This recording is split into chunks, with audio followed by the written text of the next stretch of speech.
আস্তাগফির আস্তাগফির অনারজুর রহমান শাহজাবা। আমি একটা হাদিস পড়ছি। আমি আসলে ডাক্তার জাকির নায়েকের একজন শিষ্যের মতো। আমি জেনারেল লাইনে গ্রাজুয়েশন করছি, পরে ধর্মীয় কেতাবাদি পড়ছি আর কি, পড়ে অনেক কিছু শিখছি, সেটাই শেয়ার করতেছি। যেমন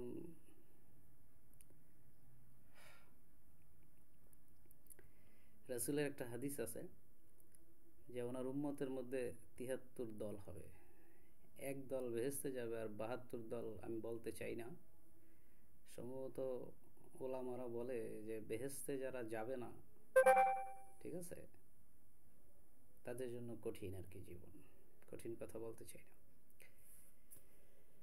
এইবার আমরা ইনসানিয়াত আছে আমাদের, ইনসাফ বুঝি, আর ইসলাম আমাদের ধর্ম বলি। তাহলে যদি আমরা ইনসানি হই, তাহলে ইনসান নিঃসন্দেহে রাসূল ও ইনসান, ওনার দলে পড়ি, ওনার জাতে পড়ি, তাহলে ওনার উম্মতে পড়ি। ওনার উম্মতে তখন পড়ি যখন আমাদের ইনসাফ আছে, ন্যায় নীতি বুঝি, সাদিকিন সত্যবাদী, কানিতিন বাদ্য, সালেহিন নামাজি, সাওমিন রোজাদার, এবং মুমিনিন বিশ্বস্ত। যদি কেউ মিথ্যা বলে সে তো আর সাদিকিনের পর্যায়ে পড়বে না, এর মানে রাসূলের উম্মতের মধ্যেও সে পড়বে না। তাহলে যখন আমি ইনসান, আমার ইনসানিয়াত আছে, আমি ইনসাফ বুঝি, তখনই তো আমি ইসলামিক, আমি শান্তি অবলম্বনকারী। তা আমি যদি ইসলামিক দলের, ইসলামিক কমিউনিটি যেটা,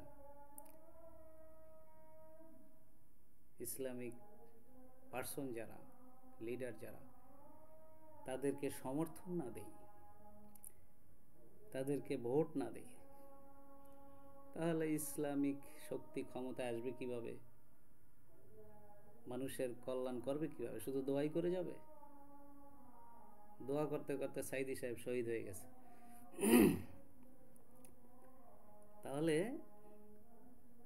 সম্ভবত জেনজির দ্বারা, জেনজি উসিলা, এদেশ বঙ্গ ছিল, পাকিস্তান ছিল, বাংলাদেশ, এরপরে হয়তো সাফিস্তান হবে, ইসলামিক রিপাবলিক অফ সাফিস্তান, যেমন ইসলামিক রিপাবলিক অফ পাকিস্তান, জমিয়তে উলামায়ে পাকিস্তান, তেমনি জামাত ইসলামী অফ সাফিস্তান।